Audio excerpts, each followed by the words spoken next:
ആലപ്പുഴ ജില്ലയിൽ ഞാനിപ്പോൾ എൻ്റെ മണ്ഡലത്തിലെ കാര്യം പറയാം. മാരാരിക്കുളത്ത് റിയാസ് എന്ന ജില്ലാ പഞ്ചായത്ത് മെമ്പറുടെ പേര് നോക്കിയിട്ടാണ്. അതാണെങ്കിൽ അവിടെ അറിയുന്നവർക്ക് എല്ലാവർക്കും അറിയാം ആ പ്രദേശങ്ങളിൽ ആരൊക്കെയാണ് താമസിക്കുന്നത്. ഭൂരിപക്ഷം അർത്തുങ്കൽ പള്ളി എല്ലാ ആളുകളും ബഹുമാനിക്കുന്ന ആദരിക്കുന്ന പള്ളിയാണ്. ആ പള്ളിയിൽ 90% പേരും താമസിക്കുന്ന ഒരേ ജനവിഭാഗമാണ്. 90 അല്ല 95. പക്ഷെ അവിടുത്തെ പഞ്ചായത്ത് മെമ്പർ പഞ്ചായത്ത് പ്രസിഡൻ്റായി. പഞ്ചായത്ത് മെമ്പർ ഒരു സഹോദരിയാണ്, ഹിന്ദു സഹോദരി. ഇതാണ് കേരളത്തിലെ പാരമ്പര്യം. ഇതാരെങ്കിലും ജാതി നോക്കി പേര് നോക്കി വോട്ട് ചെയ്യുന്ന നാടല്ല ഇത്. അങ്ങനെ പേര് നോക്കി വോട്ട് ചെയ്യുന്ന നാടാണെന്ന് ആക്ഷേപിച്ചിട്ട് ഭരണം തകർന്ന് തരിപ്പണമായപ്പോൾ വോട്ടൊന്നും കിട്ടില്ല എന്ന് മനസ്സിലായപ്പോൾ കിട്ടാത്ത വോട്ട് കിട്ടുമെന്ന് പ്രതീക്ഷിച്ചാൽ ഇവർക്ക് തെറ്റിപ്പോയി. കേരളം കാത്തിരിക്കുന്നത് CPMൻ്റെ പതനത്തിനോടുള്ള തെരഞ്ഞെടുപ്പായിരിക്കും. ഇവരുടെ ഓരോ ദിവസത്തെയും ഈ പ്രസ്താവനകൾ അത് ഉറപ്പിക്കുന്നതാണ്.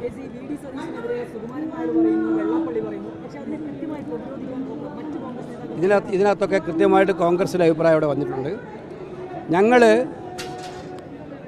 ഞങ്ങൾക്ക് ഞങ്ങളുടേതായ രാഷ്ട്രീയ നിലപാട് ഞങ്ങളിത് പറഞ്ഞു.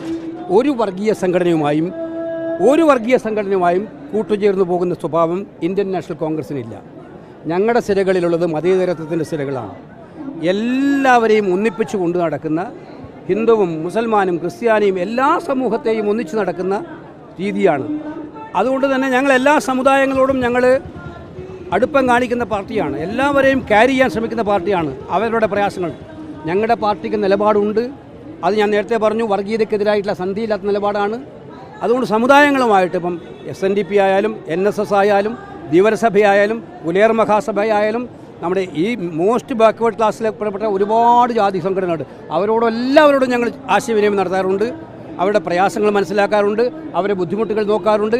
ഇവരെ എല്ലാവരുടെയും വികാരങ്ങൾ കൂടി ഉൾക്കൊണ്ടുകൊണ്ടാണ് ഞങ്ങൾ മുന്നോട്ട് പോകാറുള്ളത്. പക്ഷേ ഞങ്ങൾക്ക് ഞങ്ങളുടെ നിലപാടുണ്ട്. ഇക്കാര്യത്തിൽ പാർട്ടിക്ക് നിലപാടുണ്ട്. രാഹുൽ ഗാന്ധിയുടെ നിലപാട് നിങ്ങൾക്ക് എല്ലാവർക്കും അറിയാം. ഇന്ന് ഇന്ത്യ രാജ്യത്തെ ഫാസിസ്റ്റ് ശക്തികൾക്കെതിരായിട്ട് നെഞ്ചോടിഞ്ച് പോരാടുന്ന നേതാവാണ് രാഹുൽ ഗാന്ധി. ആ നയം തന്നെയാണ് കോൺഗ്രസിനുള്ളത്. ഒരു കാര്യം മനസ്സിലാക്കണം, സമുദായങ്ങൾ തമ്മിൽ സ്പർദ്ധ വളർത്തുക, നേരത്തെ സജി ചെറിയാൻ്റെ രീതിയിലുള്ള സ്പർദ്ധ വളർത്തുക, ഏറ്റവും അവരെ തമ്മിൽ അകറ്റി നിർത്തുക, ഇതല്ല. ഞങ്ങളെ സംബന്ധിച്ചിടത്തോളം മുഹബത്തിൻ്റെ ബസാറിൽ നഫ്രത്തിൻ്റെ ബസാറിൽ മുഹബത്തിൻ്റെ ദുഃഖാൻ തുറക്കുക എന്നുള്ളതാണ് ഞങ്ങളുടെ പാർട്ടിയുടെ ലൈൻ. അതായത് വിദ്വേഷത്തിൻ്റെ കമ്പോളത്തിൽ സ്നേഹത്തിൻ്റെ കടകൾ തുറക്കുക. അല്ലാതെ വിദ്വേഷത്തിൻ്റെ കടകൾ വ്യാപിപ്പിക്കാനുള്ള ഒരു ശ്രമം ആര് നടത്തിയാലും അതിൽ കോൺഗ്രസ് ഉണ്ടാവില്ല. അതാണ് ഞങ്ങളുടെ നിലപാട്. പാർട്ടി നിലപാട് അതാണ്. പാർട്ടി നേതാക്കന്മാരുടെ എല്ലാവരുടെയും നിലപാട് അതാണ്.